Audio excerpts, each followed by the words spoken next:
Hello everyone, मेरा नाम पिंकी है और मैं आप सभी का बहुत बहुत स्वागत करती हूँ अड्डा 24/7 रेगुलेटरी बॉडीज़ पर। कल हमारा आरबीआई का एग्ज़ाम हुआ है और बहुत सारे स्टूडेंट्स, बहुत सारे टीचर्स, बहुत सारे लोगों का अलग अलग ओपिनियन है, अलग अलग चीज़ें हैं।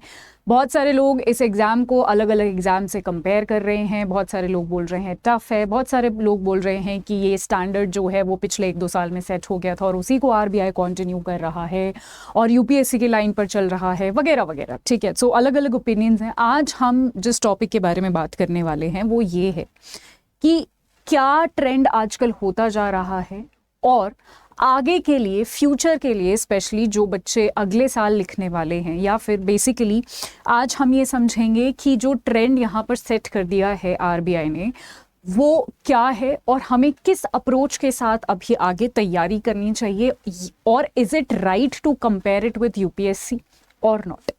सो शुरू करते हैं। तो सबसे पहले तो यहाँ पर जैसा कि बोला जा रहा है कि आरबीआई ने जैसे कि यूपीएससी जैसे सवाल पूछ रहा है, यूपीएससी से सवाल पूछ रहा है, तो सबसे पहले तो मैं एक चीज़ यहाँ पे बता दूँ, जो आपका जीपीएस वाला क्वेश्चन आया था ना, जीपीएस जो है वो यूएस का है। ये ऐसे जितने भी सिस्टम्स है वो कहाँ से हैं, ऐसे मैच द फॉलोइंग वाले जो क्वेश्चन आए थे, इस तरीके के क्वेश्चन आए थे, है ना। वो यूपीएससी ने अपने पीवाईक्यू में पूछा है एग्जैक्ट सेम क्वेश्चन। तो एग्जैक्ट सेम क्वेश्चन एक वहां से आया था, बट कोई भी एक क्वेश्चन अगर किसी एग्जाम से रिपीट हो जाता है उसका मतलब ये नहीं होता है कि हमें अब आरबीआई की जो तैयारी है वो यूपीएससी की तरह करनी पड़ेगी। नो, नॉट एट ऑल, बिल्कुल भी नहीं आपको यूपीएससी की तरह तैयारी करनी पड़ेगी। हाँ, मैं मानती हूँ कि अब जो है आरबीआई ने अपनी, मतलब ये अब नहीं, अब से नहीं है, हम ऐसा नहीं कह सकते कि इसी साल से पूरी अप्रोच चेंज कर दी है।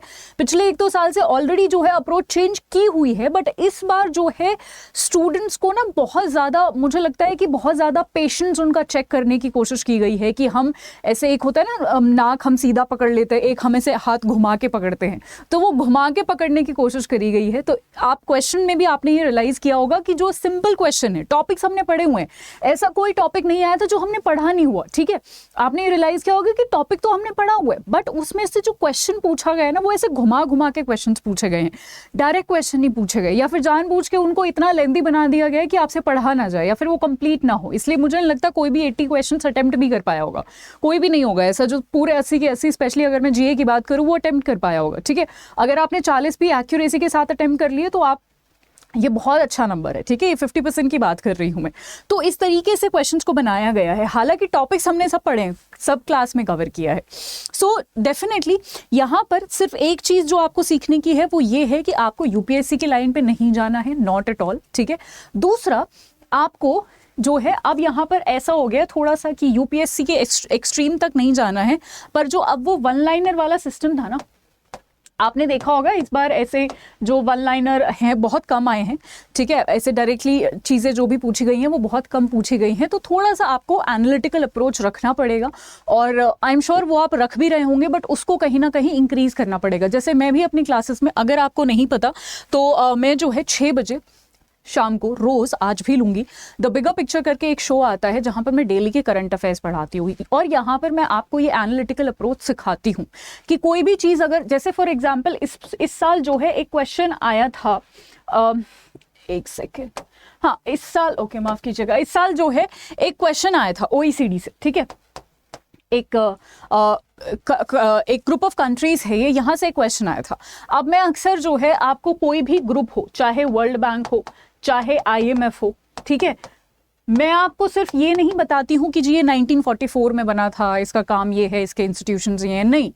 मैं पहले आपको बताती हूँ, तो इसी को एनालिटिकल अप्रोच कहते हैं कि मैं पहले आपको बताती हूँ कि ये क्यों बना था, इसका रीजन क्या है, देश को इसकी जरूरत क्यों पड़ी। ठीक है, और जब ये एनालिसिस के साथ हम चीज़ों को पढ़ते हैं तो ट्रस्ट मी, जैसे इस तरीके से क्वेश्चन, ये ऐसे वाले क्वेश्चंस आप आसानी से सॉल्व कर सकते हैं। जैसे इस क्वेश्चन में पूछा गया था कि बताइए कौन से ग्रुप में इंडिया पार्ट नहीं है।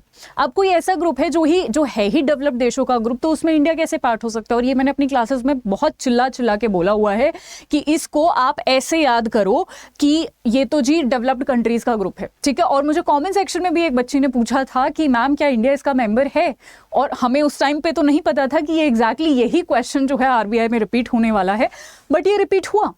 ठीक है, आई मीन यही क्वेश्चन आने वाला है और वो क्वेश्चन आया तो थोड़ा सा हमें एनालिसिस रखना पड़ेगा, ठीक है। कंट्रीज़ के बीच में स्पेशली बहुत सारे ऐसे कंट्रीज़ वाले बिम्स्टेक आसियान वाले क्वेश्चंस आए हैं, ठीक है। हालांकि वो भी मुझे ऐसा लगता है कि वो आसान सवाल था, वहाँ पर ऐसे पूछा गया कौन सी कॉमन कंट्रीज़ हैं, अगर वो भी आपको आती हैं बिम्स्टेक। और इसीलिए मैं हमेशा अपनी क्लासेस में मैप्स यूज़ करती हूँ, क्योंकि मैपिंग से चीज़ें हमें ज़्यादा याद रहती हैं, हमारा जो एनालिसिस है वो ज़्यादा बढ़िया हो जाता है, अच्छा हो जाता है, बेटर हो जाता है, और हमारी रिटेंशन कैपेसिटी बढ़ जाती है, उससे हम रिटेन कर पाते हैं चीज़ों को, ठीक है। उसके साथ साथ बहुत सारी स्कीम्स वगैरह है, ये सब हमने करवाई थी। तो बेसिकली जाते जाते बस मैं आपको यही कहना चाहती हूँ कि आपको अपना जो कंसेप्चुअल बोल सकते हो आप, एनालिटिकल पावर बोल सकते हो, उसको करना पड़ेगा इंक्रीज।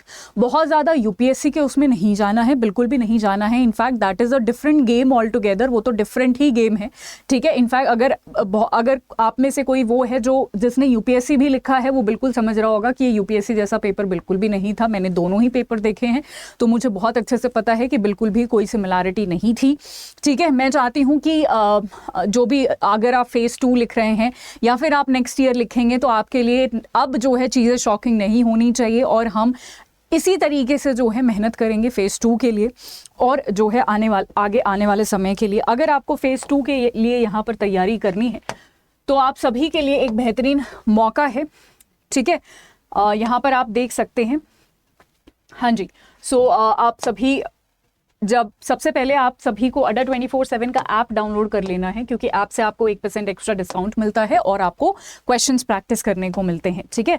तो जब आप रेगुलेटरी बॉडीज़ पर जाएंगे तो आप देखेंगे कि यहाँ पर जो है इस वाले सेक्शन में जा सकते हैं, या फिर ठीक है, जैसे आपको रेगुलेटरी महापैक में जो है यहाँ पर भी आरबीआई के सारे फेजेस की तैयारी करवाई जा रही है, इनकेस अगर आपको फेज़ 2 तैयार करना हो, ठीक है। उसके साथ साथ बैंक महापैक प्लस में भी है ये, राइट। डेडिकेटेडली अगर आपको सिर्फ आरबीआई चाहिए तो आप अकॉर्डिंगली आरबीआई पर यहाँ पर क्लिक करेंगे, राइट। और यहाँ पर आप देख सकते हैं, यहाँ पर फेज़ 2 के वेबिनार्स भी हमारे शुरू हो रहे हैं, इनकेस आपको इसमें एनरोल करना हो, या फिर dedicated mission RBI grade B phase 2 का भी बैच हमारे यहाँ पर है, राइट। और मैं तो आपको सजेस्ट करूंगी रेगुलेटरी महापैक के लिए, क्योंकि अभी आगे आने वाले समय में आपको पता है नाबार्ड का एग्जाम भी कभी भी हो सकता है, नोटिफिकेशन कभी भी आ सकता है, तो ये बहुत ज़्यादा हेल्पफुल रहेगा आपको, ठीक है।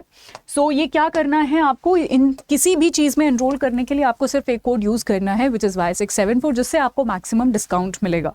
जैसे ही आप ये अप्लाई करते हैं तो आपको जो है एकदम डिस्काउंटेड रेट पर सारा कोई भी कोर्स आप अफोर्ड करते हैं, कोई भी कोर्स आप लेते हैं वो आपको अफोर्ड हो जाएगा। अगर आपका कोई भी सजेशन है, कोई भी ओपिनियन है, या फिर कोई भी डाउट है, आप मुझे कमेंट सेक्शन में लिख सकते हैं। All the very very best. मैं एक डिटेल्ड एनालिसिस भी लेकर आ रही हूँ कल जितने भी जीए के क्वेश्चंस पूछे गए हैं उसका। Thank you so much.